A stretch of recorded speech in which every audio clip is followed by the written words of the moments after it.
Hi and welcome to all the racing lovers around the globe joining us on this pre-recorded show on Gallop TV. We are recording early doors for the meeting on Friday, which takes place at Fairview. So early doors on Thursday morning. Take note of the final declarations on Friday morning, and the first race is due off at 12:30.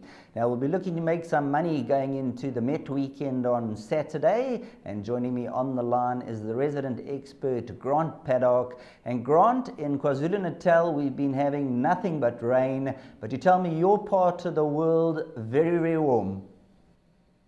Yeah, morning Sheldon, morning punters. Yeah, proper hot here down in the Eastern Cape. No doubt about that. It's going to be a very good day's racing tomorrow on a quick track. Lovely weather, and hopefully we can put the punters on the right horses tomorrow, eh? Well, Richard Rees certainly seems to be on the right horses, and in the first race, number 2, Another Dance for Me has attracted the support. The first time daughter Master of My Fate from the Adam Greef stable, drawn at pole position on the inside down the lane, and has opened up 18-10, straight down even money, and 11-10. Then number 7, Sports Fan, and I think that race is in the same colours, from the Kelly Mitchley stable, that has gone from 15-10 to 2-1, and then number 5, Fiery Countess, out 4-1. Have you heard anything about number 2, Another Dance for Me, the Master of My Fate, Grant? Yeah, there's been a hell of a lot of talk on the ground for this filly. And obviously the money has followed suit. You know, when the dogs bark, then you have to listen, especially with the Richard Furiel and Greef combination.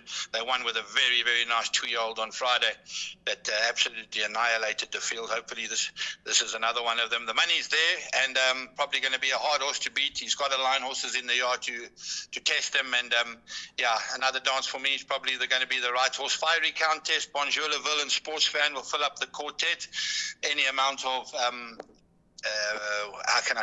any amount of improvement from any one of these three, and they can maybe give Another Chance for Me a run for their money, but it's going to be hard to beat the 2, and I'm tipping it 2, 5, 7 and 3, Sheldon.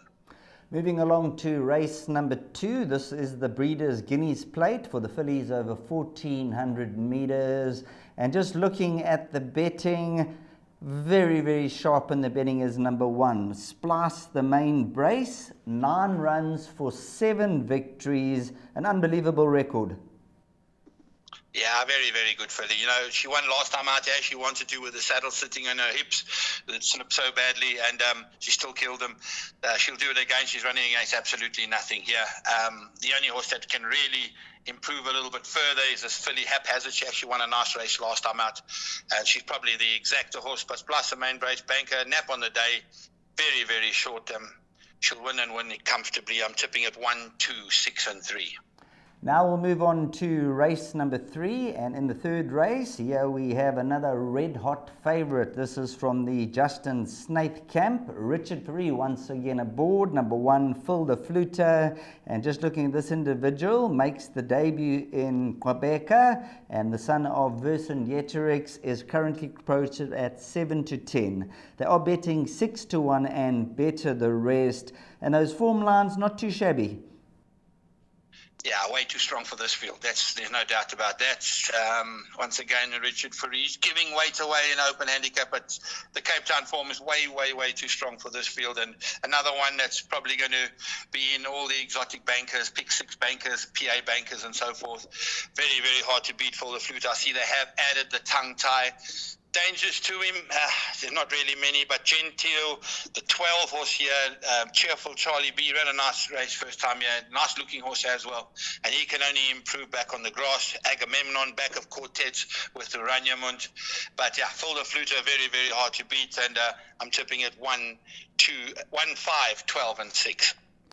Next up will be race number 4, and we'll be sliding through the races. As you can see, there's some red hot favourites, so we're not going to spend too much time on those races where the horses look to be very tough to beat.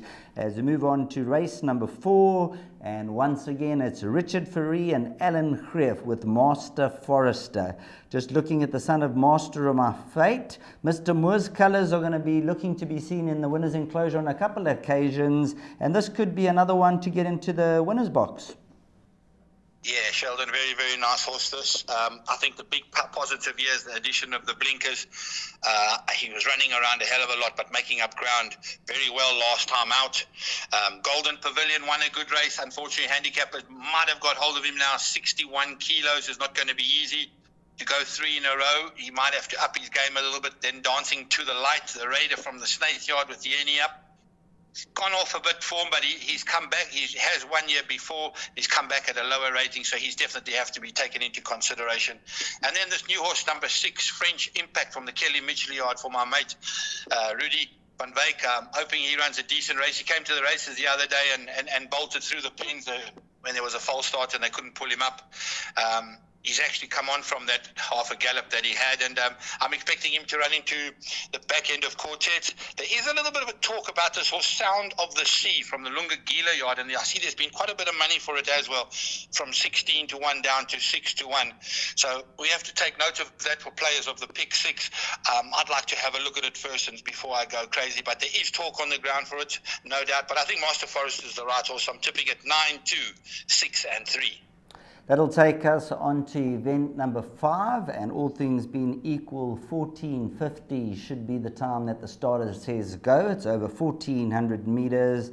Number 1, Protect the Dream, with Keenan Steyn aboard for Justin Snaith, is 28 to 10. Number 5, Below Deck, is trading at 7 to 2. Number 2 is at 9 to 2, along with number 4, Queen of Jazz, and then we can get 8s and 10 to 1 and better the rest. Grant, let's start with the top horse, number 1, Protect the Dream, has had the 8 runs for the 2 victories. Both those victories have come on the turf, one of them over the distance. And from that 3 draw, although 62.5 kilograms on the back, must be a big player. Who is your first selection in race number 5? Yeah, Sheldon, this is definitely a field race. I don't like it at all. Coming back to Protect the Dream, back in trip 1,400 meters, she won at the 86 level in PE last time out. She's down to a 72 level, hence carrying 62.5, but a very, very weak field, and she could easily go back to back, there's no doubt. But a very, very tricky race. I know number 6, Light of Day, back on the grass, from a 1 draw with the Yenny up, a big run is expected of Light of Day, and there's a little bit of value there. Horses like Kilmoney Vagan, Below Deck, they're probably going to have to go in as well. My place accumulator, I went 4 horses here, 1, 2, 5 and 6, and the pick 6, you're probably going to have to go the field, there's no doubt about that. I'm tipping it 1, 6, 5 and 2, Sheldon. As we move along to the next race, which is the Fairview Mile, and that's self-explanatory, over 1,600 meters, open, non-black type, no allowances, and for a gross stake of 175,000 Rand. And just having a look at the betting, once again, Richard Fourie and Justin Snaith. As you mentioned, Richard Fourie looking for the benefit day, trading at 8 to 10. Number 5, Sequoia, shortened 5 to 1 with number 1, Cherry Anu, who I believe is your value bet on the day. We'll get back to that in a moment. And then there also could be a little bit of value about number 3, Bush Tracker. But let's start off with the favourite, who is number 6, Underworld, coming back from a 104-day absence. Looking at the horses that he's taken on, Snow Pilot, the horses like At My Command, Silver Operator, he's taken on some fairly top-class individuals. 100%. I really don't think he's an 8 to 10 shot. He was actually 7 to 10. I see he's on the drift. He should be. A mile, big question mark. 104-day layoff, question mark. I know he's taken on some decent horses, 8.5 lengths off them last time out in a progress plate. He's got it all to do here. He's definitely not an 8 to 10 shot. I'm very much in the camp of Cherry Anu. A mile on grass, he's absolutely spot on distance. His work has been very good. He's got the blinkers on again. And from a 3 draw, he'll be up there, there's no doubt. And I think he's actually going to be a very hard horse to beat and very good value. I think he's trading at 5 or 6 to 1. Underworld, obviously, his main danger. Then you have the likes of Sequoia, another horse, and I see there's been early money for it, back in the mile and back on the grass. He's got to be a big danger. And then obviously Bush Tracker, who doesn't know how to run a bad race. So definitely 1, Cherry Anu for me, and I'm tipping it 1, 6, 5 and 3. Well, just looking at number 1, Cherry Anu, just looking at that overall record, 21 runs, an 8-time winner, 6 seconds. And then when it comes to the course, 7 of those victories have been achieved there. Distance-wise, 8 runs for 6 wins, and course and distance, 6 runs, 5 wins, and a second. So certainly value there about number 1. So certainly worth taking on the favourite if you don't like the 8 to 10 shot Underworld. On to race number 7, which is the Fairview Merchants, and this event will be run at 4 o'clock over 1,200 metres. And just taking a look at the betting, 5 to 2 joint favourites, number 3 Cliff Top and number 4 Gimmy's Laddie. These are the 2 who seem to set the scene. And then we throw in number 9, who is Anushka's World, and I see that's also at 5 to 2. So Grant, we've got 3 joint favourites at 5 to 2. How do you decipher this race? Yeah, well, that's very strange to see three horses at 5 to 2. I don't know what percentages they're marking up to be, but it seems to be the right 3 horses in the race. I definitely got a preference for Gimmy's Laddie over the 1,200 on the grass. He's very, very, very good over 1,200 on grass. 55 kilos on his back, got to be a massive runner. Cliff Top, on the other hand, just starting to find his form again. He's there and thereabouts, not quite rounding it off, but this division will probably help him a lot more. And then the 3-year-old Anushka's World is in solid form. He's much better on the grass, and he's been running on the poly. That's only races that they had for him. He'll be a big runner of 52 kilos, there's no doubt. Gimmy's Laddie, the horse to beat. Anushka's World, Cliff Top to finish off. Those 3 will be enough for the pick 6. Tipping at 4, 9, 3 and 10. Last race on the card is race number 8, due off at 16:35, and just having a look at the betting, number 1 Harold the Duke is your 5 to 2 joint favourite with number 5 Puerto Plata. Then we have number 3, which is Nothing Else Matters, at 28 to 10. Number 2 Karoo Gold from 5 to 1 down 9 to 2, and then you can pretty much get 7 to 1 and better the rest. Race number 8 for the guys looking to have their final strike before the Saturday meeting on the Met. What would you suggest going into race number 8 over the 2,000 metres? Have you got anything, a win bet, place bet, swinger, or a quartet? How would you summarise race number 8, Grant? Yeah, Sheldon, I'm very, very strong, and I do suggest a win bet on number 1. Harold the Duke, a very, very good last run over 2,400 metres, and the kid couldn't hold him the whole way, and he only got tired very, very late. Back to the 2,000, Muzi up. If he gets a bit of cover, he's going to be very, very hard to beat. Biggest dangers, Nothing Else Mattered. Puerto Plata, unfortunately, him you have to watch go down to the start. He has a tendency to be a bit crabby, but if he goes down well, he'll be a big runner as well. And then the likes of Karoo Gold from the Zitzman Oosthuizen yard, he's also going to be there and thereabouts. But I'm very strong on Harold the Duke to finish the day. He's worth a little bit, and I'm tipping it 1 from 3, 5 and 2.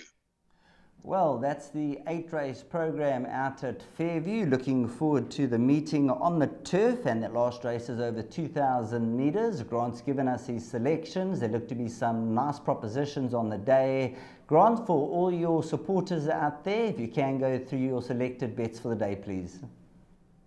Thank you very much, Sheldon. Best bet, race 2, number 1, Splice the Main Brace. And the value bet on the day, race 6, number 1, Cherry Anu.